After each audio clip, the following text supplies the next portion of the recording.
Our first one is, how should I deal with frustration with my spouse over our different sexual needs?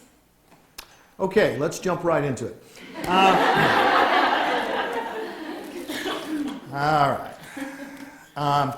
Turn to, no, don't turn to. I will read to you. 1 Peter 3. Actually, you are entitled to turn to it. If somebody's got a smartphone and you want to turn to it, I will assume you're not looking at Facebook. That's probably a bad assumption, but that's okay. That is a funny thing now for pastors to, or anyone to be up front speaking and then to see everybody. And I got scripture on my smartphone too, so but I do bring my Bible because a lot of it is because I don't want to send the message to somebody else. But then it's people that are looking, but then you see them press a few things, and then I go, I don't know that they're actually going to their Logos Bible software and further exploring this passage, or they're checking email or texting somebody or whatever it is. So, but in 1 Peter 3, let me read you a verse that might seem strange that I would bring this verse up and answer that question, but it won't be the first time I will say something strange. 1 Peter 3, verse 7, husbands, in the same way, be considerate as you live with your wives, and treat them with respect as the weaker partner. That's not a derogatory term, it's a respectful term. Physically weaker, usually. The weaker partner, and as heirs with you of the gracious gift of life, so that nothing will hinder your prayers. Now, your translation may say, husbands, live with your wives in an understanding way. Considerate, understanding.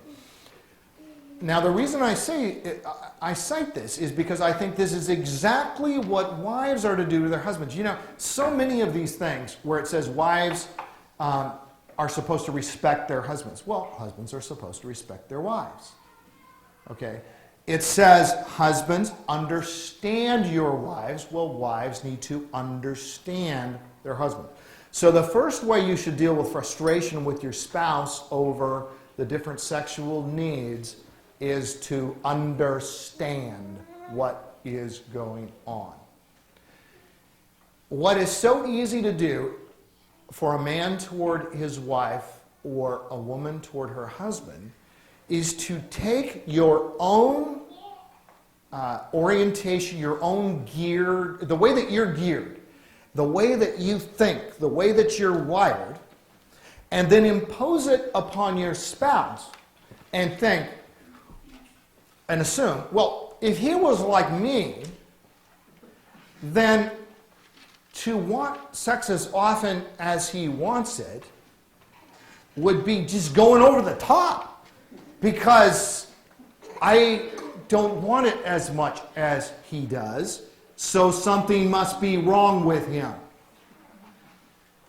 Okay? Now, always with this, you have to, of course there are exceptions. Yes, I'm well aware that there are exceptions. There are some men who don't want sex that often, not many. But there are some women who want sex more than their husband, not many. But there are some, so yes, got it.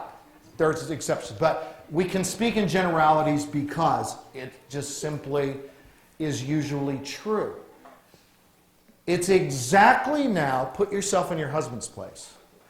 How do you want him to view you when he sees that you don't want or need sex as often as he does? Do you want him to judge you by his own standards, but standards isn't the right word, and obviously because of the connotations, orientation isn't the right word either, but just simply his desires related to sex? Do you want him to look at you and think, something is wrong with this woman?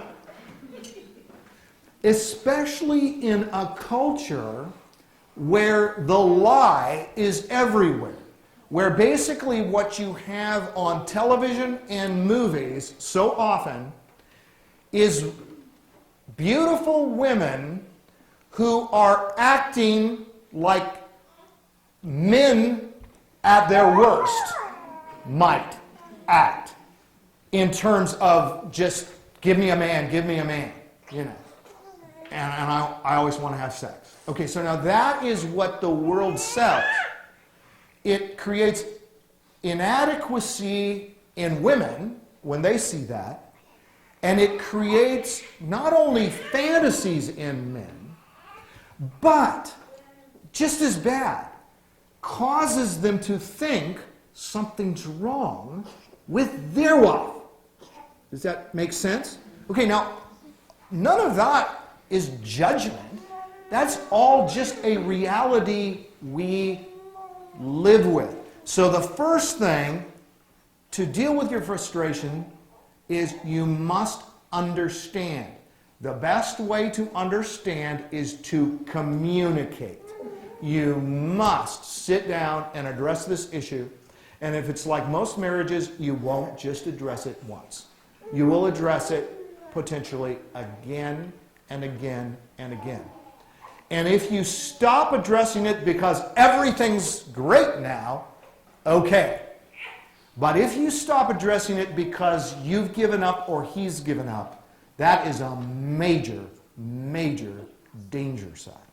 So try to make yourself more understanding of your husband and the way he's geared. And if I had a group of men, I'd be saying exactly the same thing of men toward their wives.